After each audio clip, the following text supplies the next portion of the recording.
ঈদের আনন্দ নেই খুলনার শিল্পাঞ্চল খালিশপুরে।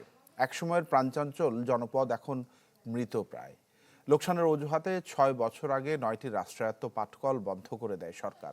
ফলে বেকারত্ব আর কর্মসংস্থানের অভাবে ফিকে হয়ে গেছে এখানকার শ্রমিকদের ঈদ। সাফিয়া বেগম যে মিলে একসময় সম্মানের সঙ্গে কাজ করতেন, সেই মিলের গেটেই এখন কাঠ কেটে জীবিকার সন্ধান করছেন। পাশের রেল লাইনে গা ঘেঁষে বসতি গড়েছেন একই ডিপার্টমেন্টের শাহানা বেগম, আছেন হীরা বেগম, মর্জিনা, জাহাঙ্গীর সহ আরও অনেকেই। একসময় এই জুট মিলগুলোই ছিল তাদের আয়ের প্রধান উৎস, ছিল ঈদ বোনাস, উৎসব ভাতা। কিন্তু এখন সেগুলো শুধুই স্মৃতি।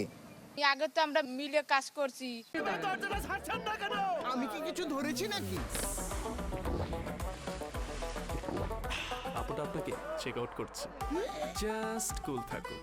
বিল বোনাস পাইছি, গুঁড়ো করার লগে মার্কেট করছি, হেইকেলে মনে করি ঈদ মনে করছি। এখন আমাকে ইনকাম মনে হয় আর আমরা মার্কেটও করতে পারি না।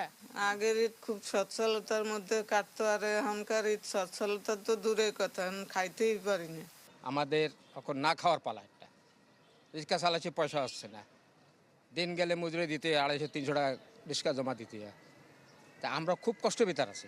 মিলটা যদি চালু হয় তাই আমরা আবার সাবক খাইয়ে লইয়ে ভালো থাকি। এই জনপদের রাষ্ট্রায়ত্ত 9টি পাটকল 2020 সালে বন্ধ হয়ে যায়। পরে বেসরকারিভাবে 4টি চালু হলেও গত 26 ফেব্রুয়ারি খুলনার দৌলতপুর জুট মিল আনুষ্ঠানিকভাবে লে অফ ঘোষণা করে কর্তৃপক্ষ। বাকি 3টিতেও উৎপাদন সীমিত। তবে এই অবস্থায়ও নতুন সরকারের মিল চালুর প্রতিশ্রুতি কিছুটা আশা জাগাচ্ছে এ নগরে। এই সরকার আসার আগে, ক্ষমতা আসার আগে বলছে যে পাটকলগুলো বন্ধ, মিল চালু করব।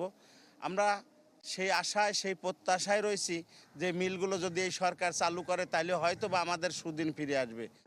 যদিও পর্যায়ক্রমে মিলগুলো চালুর আশ্বাস দিয়েছেন স্থানীয় সংসদ সদস্য। 26টা জুট মিল, অনেকগুলো জুট প্রেস, এই সংশ্লিষ্ট অনেক কলকারখানা, এটা হচ্ছে বড় প্রজেক্ট। এটা রাষ্ট্রীয় পর্যায়ে পদক্ষেপ নিতে হবে এবং তার পৃষ্ঠপোষকতা লাগবে। আমি চেষ্টা করব সবাইকে নিয়ে এটা দ্রুততার সাথে সমাধান করতে। খুলনা অঞ্চলে 9টি রাষ্ট্রায়ত্ত পাটকল বন্ধ হয়ে প্রায় 35,000 শ্রমিক কাজ হারান। বেলাল হোসেন সজল, চ্যানেল 24, খুলনা।